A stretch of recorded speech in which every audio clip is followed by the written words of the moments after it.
Ini gambaran dia lah ya. Gambaran ketika kita di Mina sana. Kalau tengok bukit kat belakang tu kan, lapang ada kemah yang disediakan oleh kerajaan Arab Saudi untuk jemaah kita seluruh dunia. Malaysia, benua India, Afrika dan sebagainya di sana ya. Jadi Mina ni adalah tanah haram yang menjadi tempat bagi jemaah haji yang bermalam pada 11, 12 dan 13. Ni kawasan Mina. Dinamakan Mina situ kerana banyaknya darah tumpah sebab menyembelih ketika itu kan. Menyembelih binatang ternakan. Jadi dipanggil Mina dekat situ. Mina ni sikitlah tentang pengetahuan untuk diri kita tentang Mina ini. Mina ni terletak di antara Muzdalifah dan juga Mekah lah. Terletak di antara Muzdalifah dan Mekah. Sebab tu kita lepas daripada kita Muzdalifah, maka kita bergerak ke Mina untuk kita melontar Jamratul Kubra, pergi kat situ kan. Lebih kurang 7 km daripada timur laut Masjid Haram dan 4 km daripada Terowong Muasim tu, tak jauh, insyaAllah lebih kurang macam tu lah.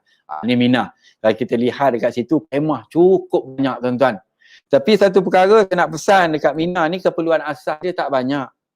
Kalau bukan zaman COVID ni, kita keperluan asas yang ada pada kita tak banyak. Kalau kita tengok bilik air kan tak banyak. Kadang-kadang nak perut kita sakit, berbaris panjang. Tapi saya mengalakkan lah, ni agak pengalaman saya lah kan ketika berada di Mina. Kalau kita betul-betul sakit perut, kita dah datang lambat, kita pergi dekat depan, cakap dengan saudara kita walaupun dia datang daripada negara mana, beritahu dekat dia, saya sungguh-sungguh sakit perut. Kita tak tahu bahasa pun, kita pandai-pandai lah. Tapi bila kita dah dibagi masuk tu lah, jangan duduk lama-lama. Masa lega tu keluar. Sebab memang terbatas, tidak disediakan banyak bilik air. Jadi itulah dia dugaan. Kadang-kadang ada orang kata, tak apalah, mungkin pukul 3 nanti orang tak ramai. Orang lain pun sangka macam tu juga, pukul 3 tak ramai. Dia pun datang pukul 3. Rupanya pukul 3 pun ramai. 3 berapa? 3 malam kan, 3 pagi. Masya Allah kan. Jadi kesabaran kita ketika kita berada di sana lah ya. Jadi ini semua nak menguji kita lah ketika di sana. Jadi jemaah haji yang bermabit di Mina ini, boleh datang ke Mina ini pada bila-bila masa. Asalkan dapat memenuhi syarat dia lebih daripada separuh malam. Separuh malam ni yang kita nak jaga. Jangan kurang daripada separuh malam kan. Separuh malam ni kita jaga sungguh-sungguh lah ya. Lagi kita tengok lagi sedikit slide ni. Itu juga bermabit di Mina ni. Jadi bermabit di Mina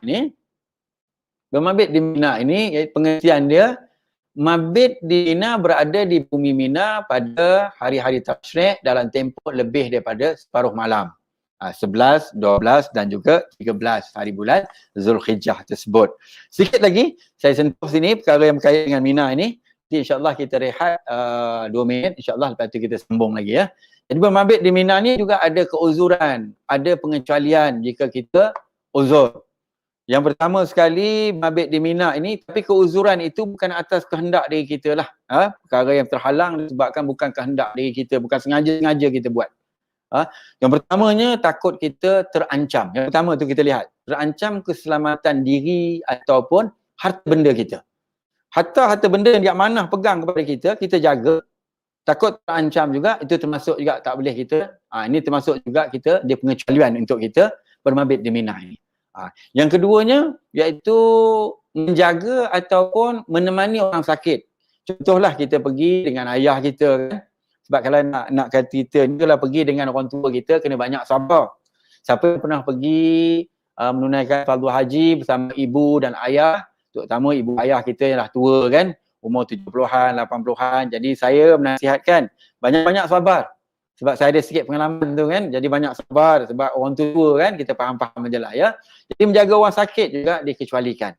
Yang ketiganya, mencari pekerja ataupun keluarga yang hilang. Takkan kita nak biarkan, jadi kita cari kan. Maka itu dikecualikan kepada kita. Juga terpaksa ataupun dipaksa kita. Tak boleh masuk kata. Ada sebab tertentu kan. Dan juga petugas, ini petugas haji yang menjaga kepentingan dan juga kebajikan jemaah haji. Jadi dia dikecualikan daripada untuk bermalam di Mina. Ini syarat-syarat yang dibenarkan. Lain daripada itu, maka kita tidak dibenarkan. Dan mungkin boleh kita kalau sengaja-sengaja mungkin berdosa dan juga kita dikenakan dam. Walaupun ini wajib haji, tetapi berdosa dan dikenakan dam. Maka haji tetap sah, tetapi takut-takut nanti ada kesempurnaan lain, haji kita terjejas. Baik, jadi selepas kita tadi pengecualian, jadi kita tengok lagi slide yang seterusnya iaitu tempoh kita bermabit di Mina ni. ulama membahagikan ada dua pendapat di sinilah yang dalam slide kita ada ni. Yang pertama sekali iaitu pendapat yang muktamad ataupun al-asah, iaitu masa berada di Mina ni lebih daripada jumlah separuh malam. Dia kata kalau malam tu 12 jam, 7 sampai 7 pagi lah contoh dia lah kan. Jadi sekurang-kurangnya 6 jam daripada situ kita sudah berada di Mina.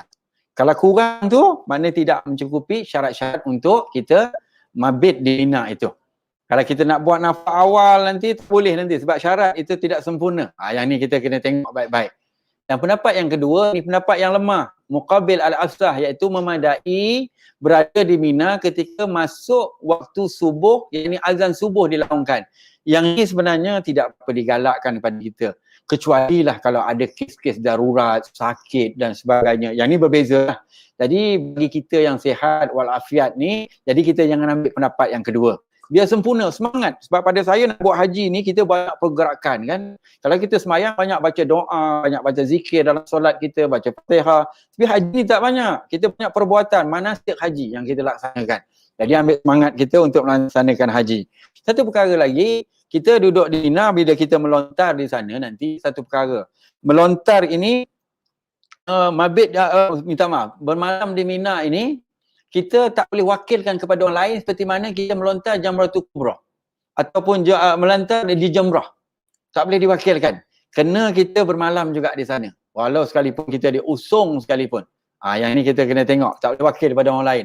Kecuali lah kalau sakit betul-betul, itu lain cerita lah ya. Ni yang pendapat yang tak, tapi pada pendapat saya, pendapat yang muktamad itulah ada yang terbaik sekali lah ya. Baik, ini suasana ketika jemaah haji di perkemahan di Mina. Ini muassasah lah ni.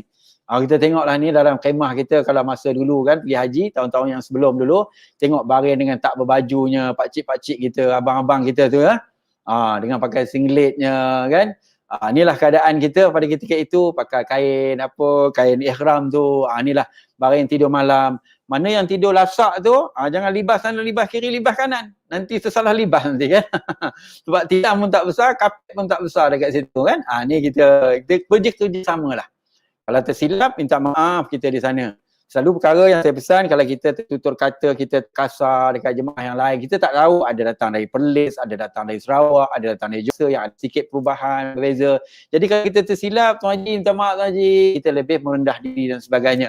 Ini mengajar kita mendidik akhlak yang mulia seperti mana yang ditunjukkan oleh Nabi SAW kepada para sahabat. Jadi inilah yang nak kita contoh diri kita. Ini bila malam hari, tidur macam ni lah kita tidur. Masya Allah kan, tengok maktab kita dekat sana tu, tidur macam ni macam kita bungkus kain selimut macam mayat, tidur, na'udzubillah kan. Tapi itulah kita. Sebab apa, kalau ini dalam kita melaksanakan dalam ikhram ni, kalau kita dalam ikhram, kalau terjadi sesuatu, kita dijemput oleh Allah Ta'ala, pulang ke pangkuan Allah, maka kita itulah pakaian yang kita akan bertemu dengan Allah Subhanahu Ta'ala, dan kita akan bangkit bertemu dengan Allah Ta'ala dalam keadaan kita bertalbiyah pada ketika itu. Mulianya kita. Baik, ini melalui terowong Mu'asim kita. Terowong Mu'asim. Jemaah haji berjalan kaki ke tempat melontar kan. Daripada Mu'asim sanalah. Gambar yang ni gambar baru ni, ada bergerak lift apa tu. Ni gambar baru kot ya. Jadi jarak dia kita tengok situ. Jarak antara perkemahan Mina Mu'asim ke Jamrah, yang ni tempat kita nak melontar tu, lebih kurang 3.5 km sehala. Ni tak ada masalah.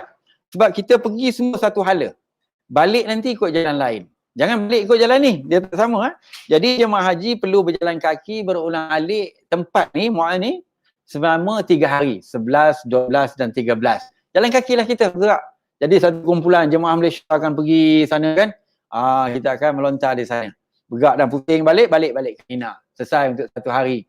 Dan besok hari keduanya begitu juga. Dan begitu juga seterusnya hari yang ketiga tu kita melontar. Baik.